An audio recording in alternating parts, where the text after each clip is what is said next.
Hello and welcome to Ms. PM Reads Christian Content, where we are continuing with All's for the Best by T.S. Arthur. And in our last video, we met Mr. Steele and Mr. Irwin, and they were talking about their wills and willing money to charitable organizations after they've passed away.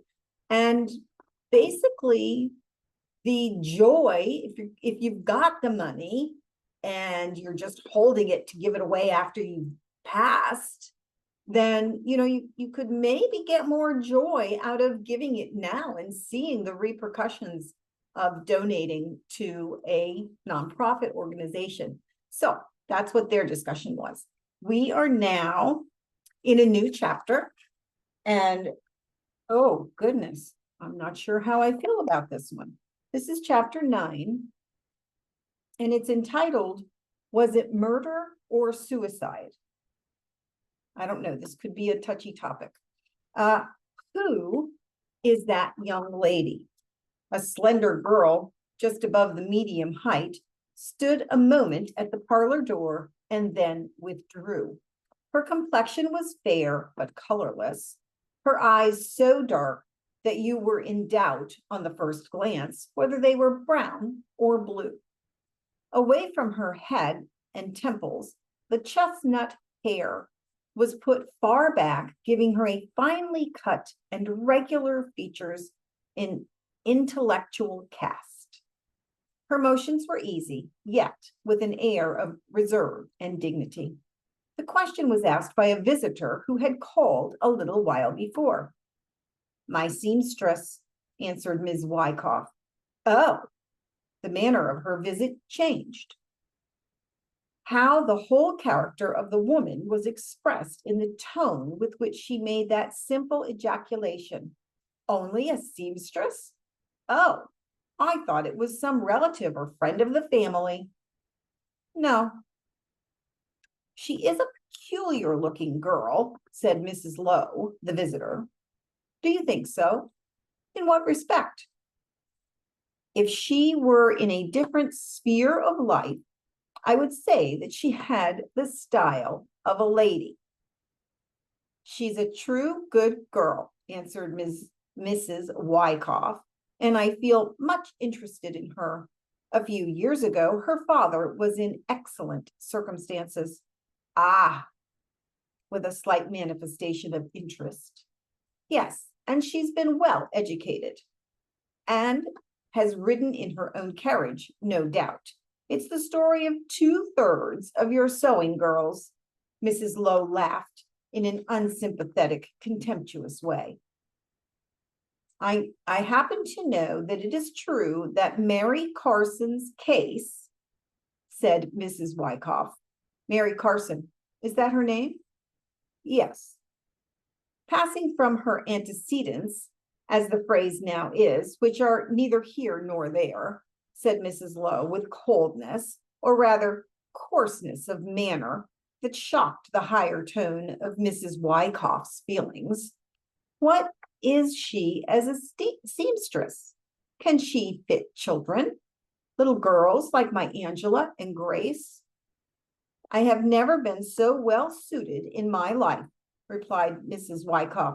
Let me show you a delaine for Anna, which she finished yesterday. Mrs. Wychoff left the room and returned in a few minutes with a child's dress in her hands. The ladies examined the work on this dress with practiced eyes and agreed that it was of unusual excellence. And she fits as well as she sews, said Mrs. Lowe. Yes, nothing could fit more beautifully than the dresses she has made for my children. How soon will you be done with her? She will be through with my work in a day or two. Is she engaged elsewhere? I will ask her if you desire. Do so, if you please. Would you like to see her? If it's of no consequence, say that I will engage her for a couple of weeks. What are her terms? Wow, this was a long time ago. 75 cents a day. So much? I've never paid over 62.5. She's worth the difference. I'd rather pay her $1 a day than give some women I've had 50 cents. She works faithfully in all things. I'll take your word for that, Mrs. Wychoff. Please ask her if she can come to me next week, and if so, on what day. Mrs. Wychoff left the room. Will Monday suit you? She asked on returning. Yes, that will do.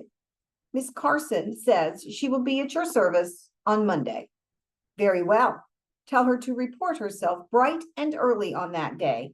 I shall be all ready for her. Hadn't you better see her while you are here? Asked Mrs. Wychoff. Oh, no, not necessary at all. It will be time enough on Monday. Your endorsement of her is all sufficient. Mrs. Lowe, who had only been making a formal call, now arose and with a courteous good morning retired. From the parlor, Mrs. Wychoff returned to the room occupied by Miss Carson. You look pale this morning, Mary, she said as the lady came in. I'm afraid you are not as well as usual. The seamstress lifted herself in a tired way and took a long breath, at the same time holding one hand tightly against her left side.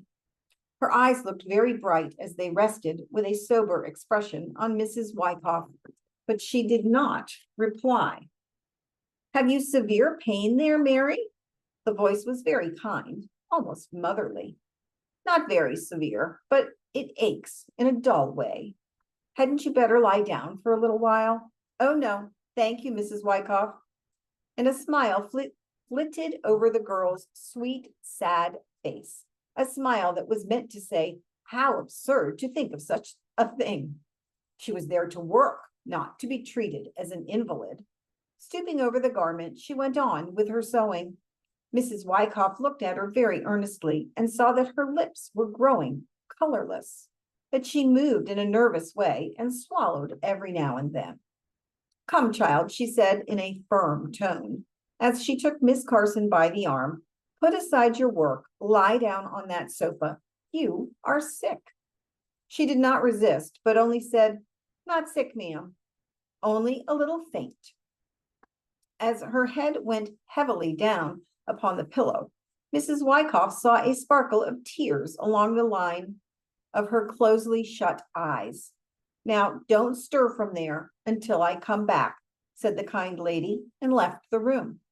In a little while, she returned with a small waiter in her hand, containing a goblet of wine sangree and a biscuit. Waiter, it must have been a tray, maybe. Take this, Mary. It will do you good. The eyes, which had not been unclosed since Miss Wychoff went out, were all wet as Mary Carson opened them. Oh, you are so kind. There was gratitude in her voice. Rising, she took the wine and drank of it like one athirst.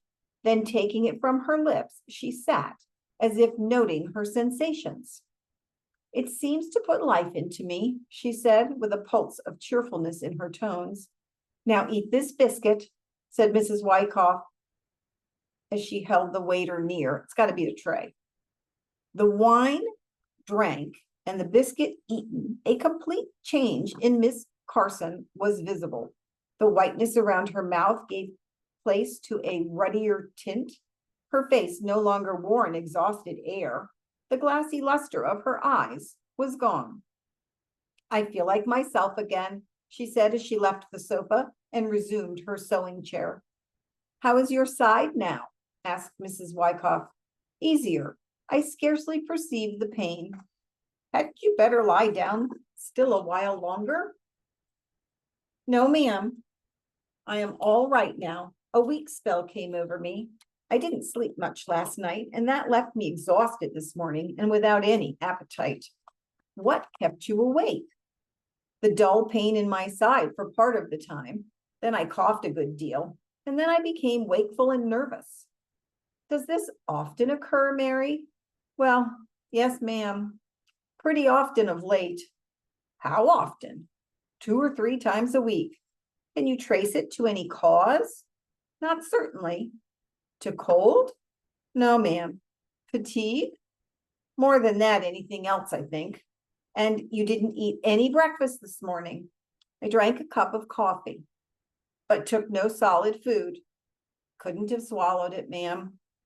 And it's now 12 o'clock, said Mrs. Wychoff, drawing out her watch. Mary, Mary, this will not do. I don't wonder you were faint just now. Miss Carson bent to her work and made no answer. Mrs. Wychoff sat regarding her for some time with a look of human interest, and then went out. A little before 2 o'clock, there was a tap at the door, and the waiter came in bearing a tray. Interesting form of words, yeah? There was a nicely cooked chop, toast, and some tea with fruit and a custard. Mrs. Wychoff said when she went out that dinner would be late today and that you were not well and we mustn't be kept waiting, remarked the servant as he drew a small table towards the center of the room and covered it with a white napkin. He came just in time. The stimulating effect of the wine had subsided, and Miss Carson was beginning to grow faint again for a lack of food. It was after 3 o'clock when Mrs. Wychoff came home, and 3:30 before the regular dinner for the family was served.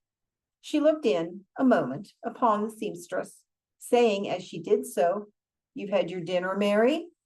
"Oh, yes, ma'am, and I'm much obliged," answered Miss Carson, a bright smile playing over her face.